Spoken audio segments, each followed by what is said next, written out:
De repente, una voz pronunció el nombre de Carlos. Sonó clara, nítida, como si alguien estuviera parado a unos metros entre los árboles de la izquierda.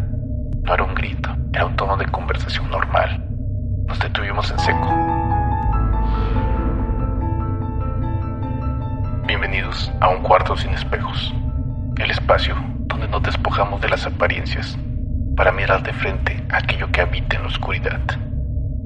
Hoy dejamos atrás la comodidad de lo conocido y nos adentramos en la densidad de los montes Apalaches, una cordillera sumamente antigua y aislada, donde la niebla baja por las laderas y los árboles parecen guardar secretos ancestrales. En este territorio, la naturaleza impone sus propias reglas y los lugareños nos envían las advertencias transmitidas por generaciones. Apaga la luz, acomódate y entra con nosotros a Un Cuarto Sin Espejos. Comenzamos. El viaje de verano. Estábamos en la casa de Fer, tomando unas cervezas y planeando qué hacer en las vacaciones. Al principio salieron las opciones de siempre, que si ir a Cancún, que si una ciudad en Estados Unidos para ir de compras, cosas así. Pero luego alguien sacó el tema de los Apalaches. Habíamos visto varios videos en internet y leído publicaciones sobre todas las leyendas y las cosas raras que supuestamente pasan en sus bosques. Al principio nos reímos.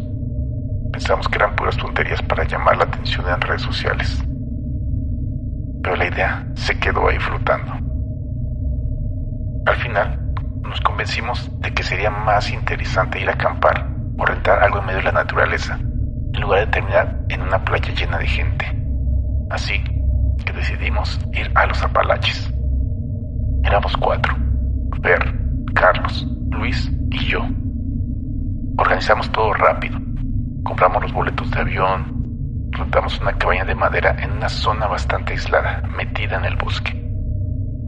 El viaje estuvo tranquilo. Volamos y recogimos el coche que rentamos en el aeropuerto y manejamos un buen rato hasta llegar a la propiedad. La cabaña era exactamente lo que esperábamos: rústica, rodeada de árboles enormes y muy pegados unos con otros. No había vecinos cerca. La carretera principal quedaba como a 20 minutos en coche. El primer día nos dedicamos a desempacar, acomodar la comida y revisar el lugar. Todo se sentía muy normal, como cualquier otro viaje de campo. Ya cuando cayó la noche, prendimos una fogata pequeña en la parte de atrás. Entre plática y plática, nos empezamos a acordar de las advertencias que leímos en internet. Nos burlábamos de las supuestas reglas del lugar. Que si escuchábamos que te llaman, no debes voltear. Que nunca hay que silbar de noche. Que tienes que cerrar todas las cortinas antes de que se oculte el sol. Nos dio risa y pasamos la noche tranquilos antes de irnos a dormir. Al día siguiente, nos levantamos temprano para aprovechar la luz. El plan era hacer una caminata larga por los senderos que estaban marcados cerca de la cabaña. El bosque era muy espeso.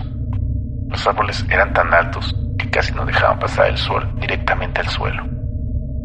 Pero el camino estaba bien definido. Caminamos durante horas, tomamos fotos del paisaje y el ambiente se sentía en paz. Regresamos a la cabaña a media tarde para comer algo y descansar. Ya más tarde, cuando empezó a oscurecer, nos entró la idea de salir otra vez. Estábamos confiados por lo bien que nos había ido en el día y queríamos ver cómo se sentía el bosque de noche, jugando un poco a romper esas reglas de las que habíamos hablado la noche anterior. Salimos a caminar apenas se ocultó el sol. El ambiente cambió por completo. La oscuridad en ese bosque es total, porque la vegetación no deja entrar la luz de la luna.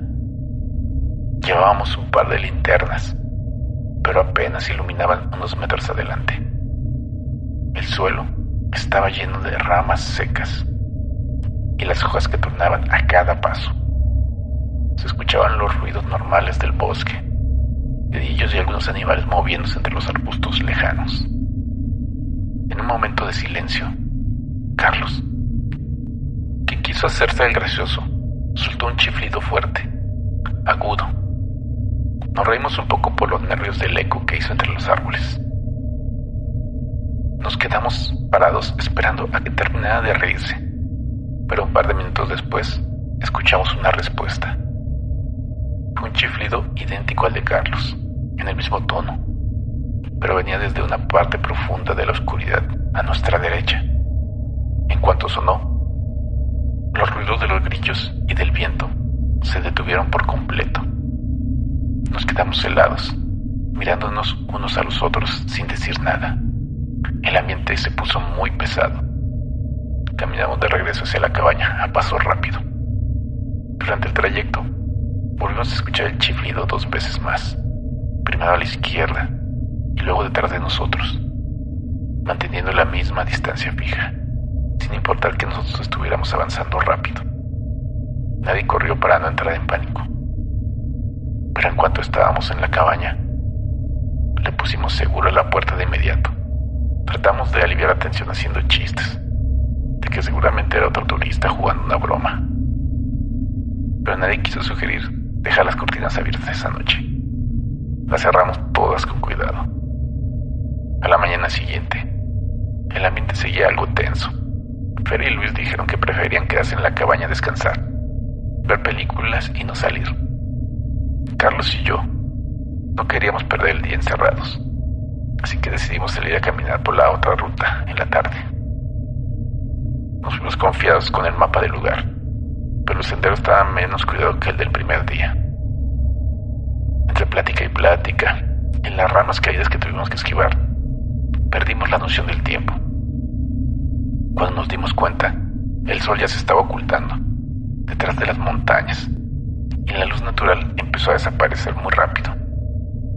Decidimos dar la vuelta para regresar, pero los caminos se veían diferentes sin la luz del sol. El regreso se complicó. Caminábamos rápido, casi tropezando con las raíces. El bosque se quedó en completo silencio, ya que no se escuchaba nada de fauna. De repente, una voz pronunció el nombre de Carlos. Sonó clara, nítida, como si alguien estuviera parado a unos metros entre los árboles de la izquierda. No era un grito, era un tono de conversación normal. Nos detuvimos en seco. Carlos me miró con la cara completamente pálida. Yo le hice la señal de que no dijera nada. Apuramos el paso, casi marchando. Unos minutos después, la misma voz volvió a decir su nombre, pero esta vez se escuchó muchísimo más cerca, justo detrás de nosotros, a la altura de nuestros oídos. En ese momento, el miedo nos ganó y empezamos a correr con todas las fuerzas en dirección a donde creíamos que estaba la cabaña, rasgándonos la ropa con las ramas bajas, pero sin detenernos por nada. Mientras tanto, en la cabaña, Fer y Luis pasaron tranquilos la mayor parte de la tarde. Estuvieron platicando y cocinando algo. Sin embargo, cuando se hizo de noche y vieron que Carlos y yo no regresábamos, se empezaron a preocupar. Intentaron llamarnos al celular, pero no había señal en esa zona. Decidieron esperar adentro, para estar atentos por si nos veían llegar por el camino principal. Dejaron las cortinas de la sala completamente abiertas. Pasadas las 8 de la noche, empezaron a escuchar ruidos afuera de la estructura de madera. Al principio, pensaron que era un mapache o algún animal buscando comida entre la basura. Pero luego, los ruidos se convirtieron en pasos pesados y constantes que daban vuelta alrededor de la cabaña. Fer se acercó a la ventana para intentar ver algo en el exterior, pero la oscuridad era demasiada. Encendió la luz de afuera, pero el foco parpadeó y se apagó. Se quedaron quietos a la mitad de la sala. Fue en ese momento cuando escucharon un golpe seco y firme contra el vidrio de la ventana principal. Los dos voltearon al mismo tiempo. Pegada al cristal había una figura. Parecía la forma de una mujer, pero su piel tenía un tono gris claro, opaco, casi cenizo. No tenía cabello. Lo que más le quedó grabado fueron los ojos. Eran 2 esferas completamente negras, sin pestañas, sin cejas, sin ninguna parte blanca, grandes y fijos, mirando directamente hacia el interior de la sala. La cara no se movía, no tenía ninguna expresión, solo estaba presionada contra el vidrio. Fer y Luis se quedaron paralizados unos segundos, asimilando la imagen de esa piel gris y esos ojos vacíos que los observaban sin parpadear. El miedo les hizo reaccionar y corrieron hacia el cuarto del fondo de la cabaña. Entraron y cerraron la puerta de madera. Le pusieron el cerrojo, quedándose en absoluto silencio en la oscuridad del cuarto. Menos de 5 minutos después, escucharon claramente cómo la puerta principal de la cabaña se abría de golpe, haciendo crujir las bisagras, y luego se cerraba con fuerza. Los pasos comenzaron a escucharse adentro, sobre la duna de la sala, avanzando lento hacia el pasillo donde ellos estaban escondidos. Los pasos se detuvieron justo afuera de la habitación. Fer y Luis estaban abrazados contra la pared del fondo, conteniendo la respiración. La perilla de la puerta comenzó a girar despacio.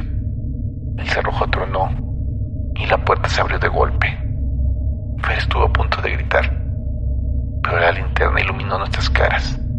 Éramos Carlos y yo, que veníamos agitados, sudando y con la ropa rota tras haber corrido por el bosque. El alivio duró solo unos segundos, porque en cuanto cerramos la puerta del cuarto, nos sentamos en el piso y nos contamos lo que acabamos de pasar en el bosque y lo que ellos habían visto en la ventana. La descripción de la mujer gris y los chiflidos coincidían en que algo nos estaba siguiendo. Pasamos el resto de la noche encerrados en esa habitación, con la espalda apoyada contra la puerta por temor a que algo intentara entrar. Durante la madrugada, los ruidos de la sala no pararon.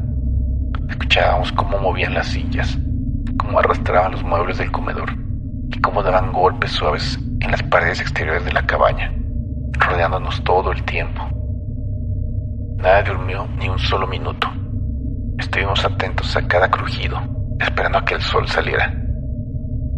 En cuanto la luz del día empezó a iluminar el lugar, salimos con cuidado.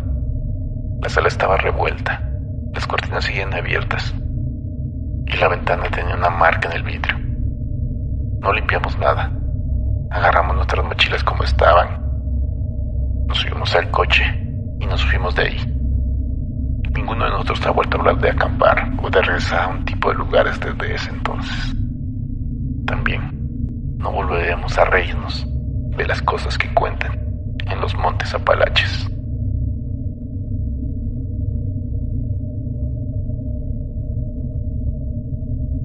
Con esto cerramos las puertas de un cuarto sin espejos por el día de hoy.